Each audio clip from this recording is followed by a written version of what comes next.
Hello, curious minds. Welcome back to Curiosity Chronicles. Have you ever felt like a pawn in someone else's game? Ever wondered why some people step into your life with seemingly genuine intentions, only to vanish once they've achieved their hidden goals? Or why you might feel like a carefree child around some folks, but a responsible adult around others? Today, we're diving deep into these intriguing dynamics through the lens of Eric Berne's classic book, Games People Play.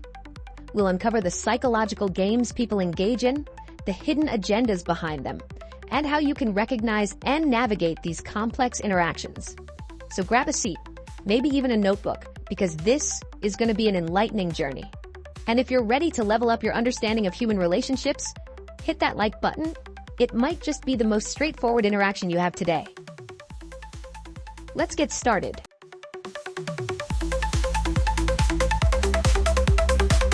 One, understanding psychological games.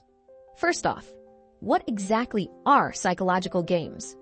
According to Eric Berne, they're repetitive patterns of interaction filled with hidden motives and unspoken agendas.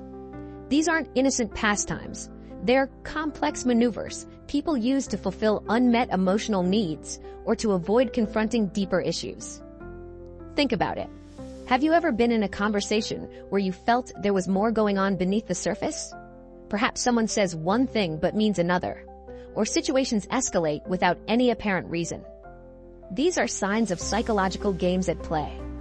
Berne identified that these games often follow a predictable pattern involving a hook, a response, and a payoff. The hook is the bait or the initial move. The response is how the other person reacts, and the payoff is the hidden benefit that one or both parties gain, often subconsciously. For example, in the game called Why Don't You Yes But, one person presents a problem and others offer solutions.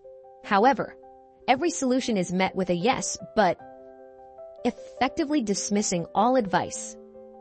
The hidden payoff? The person gets to reinforce their belief that their problems are unsolvable, gaining sympathy without making any real changes. Sound familiar? It's like when a friend constantly complains about their job and every suggestion you offer is shot down. And have you encountered situations where your advice is continuously dismissed? Share your experiences in the comments. Let's see how common this is. 2. Hidden agendas. When people enter your life for a purpose. Now, let's delve into why some people enter your life with hidden agendas. These individuals might seek personal gain, be it professional advancement, social connections, or emotional support, without a genuine interest in a reciprocal relationship. This behavior is often linked to the game Let's You and Him Fight, where a person manipulates two others into conflict, benefiting from the fallout while keeping their own hands clean.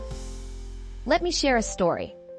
I once had a colleague, let's call him Mike, who was exceedingly friendly when he needed help on a project. Emails, coffee invites, the whole 9 yards. But once the project was completed and he got the recognition he wanted, he became scarce. Invitations were ignored and collaboration offers went unanswered. What was going on here? Mike was engaging in a psychological game where his friendliness was a tactic to achieve a specific goal. Once achieved, there was no longer a need to maintain the facade. This can leave the other person feeling used and confused. Has this ever happened to you? It's a tough realization when you notice someone valued you only for what you could provide. According to a study published in the Journal of Applied Psychology, approximately 58% of employees have experienced manipulative behavior from colleagues aiming for personal gain. And it's not just limited to the workplace. It happens in social circles and even within families. Surprising, isn't it? 3. The 3 ego states: parent, adult, and child. So, why do we sometimes feel like a child around certain people and like a mature adult around others? Eric Berne's transactional analysis introduces the concept of 3 ego states that govern our interactions: the parent, the adult, and the child. Parent ego state. This encompasses the attitudes and behaviors we've incorporated from external sources, primarily our parents or authority figures. It can be nurturing or critical. Adult ego state. This is our rational and objective self. It processes information based on facts and responds accordingly. Child ego state. This represents the feelings, impulses, and behaviors that are relics of our childhood. We shift between these states depending on the situation and the people we're interacting with. In the child state, imagine you're around a dominant boss who micromanages everything. You might feel submissive, compliant, or even rebellious, mirroring how a child might react to a strict parent. In the parent state, conversely, with a friend who often seems lost or needs guidance, you might adopt the parent state, offering advice and setting boundaries. But in healthy interactions, the adult state prevails, where both parties communicate rationally and respectfully. Recognizing which state you're operating from can dramatically improve your relationships. Take a moment to reflect. Can you identify recent interactions where you operated from the parent, adult, or child ego state? Share your thoughts in the comments. Recognizing these states can be a game changer in how you connect with others. 4. When open communication fails. One of the most frustrating experiences is attempting to communicate openly with someone who evades or deflects.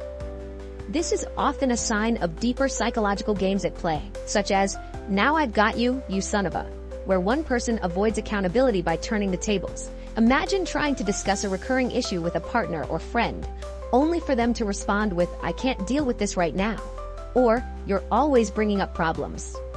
This deflection prevents resolution and keeps you trapped in a cycle of frustration. I had a friend who would frequently cancel plans last minute. When I tried to address it, expressing how it affected me, they'd say, "Why are you attacking me? You know I'm going through a lot." Suddenly, the focus shifted from their behavior to my supposed insensitivity. This is a classic game to avoid responsibility. Strategies for handling such situations. Stay centered in the adult ego state. Keep the conversation focused on facts and feelings without resorting to blame. Use I statements. Express your feelings without accusing, e.g., "I feel hurt when our plans change last minute." Set clear boundaries. If open communication isn't possible, it may be necessary to reevaluate the relationship. Remember, you can't control others' actions, but you can control your response. By maintaining your composure and communicating effectively, you can navigate these challenging interactions more successfully. 5. Recognizing and breaking free from psychological games. Awareness is the first step toward change. By recognizing the signs of psychological games, you can choose not to participate. Key indicators of psychological games. Repetition of negative patterns. The same issues keep arising without resolution. Emotional drainage. Interactions leave you feeling exhausted or stressed. Lack of transparency. The other person avoids direct answers or shifts blame. Unmet emotional needs. You feel your needs are consistently sidelined. Practical steps to break the cycle. 1. Acknowledge the pattern. Mentally note when a game is starting. Awareness is empowering. 2. Alter your response. Change your typical reaction to disrupt the pattern. If you usually get defensive, try staying calm. 3. Seek open communication. Encourage honest dialogue about the underlying issues.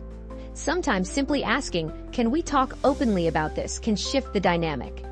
4. Consult external support. Sometimes a therapist or counselor can provide valuable insights. Breaking free from these games not only improves your relationships, but also enhances your emotional well-being.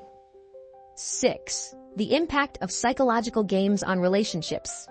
Left unchecked, these games can erode trust, create resentment, and lead to the breakdown of relationships, be it friendships, romantic partnerships, or professional associations. On the flip side, understanding and addressing these dynamics can lead to healthier, more fulfilling interactions.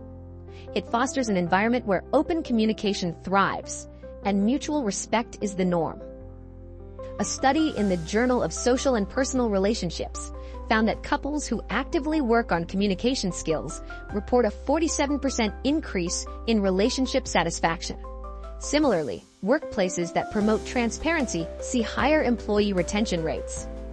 Have you noticed improvements in your relationships after addressing these psychological games?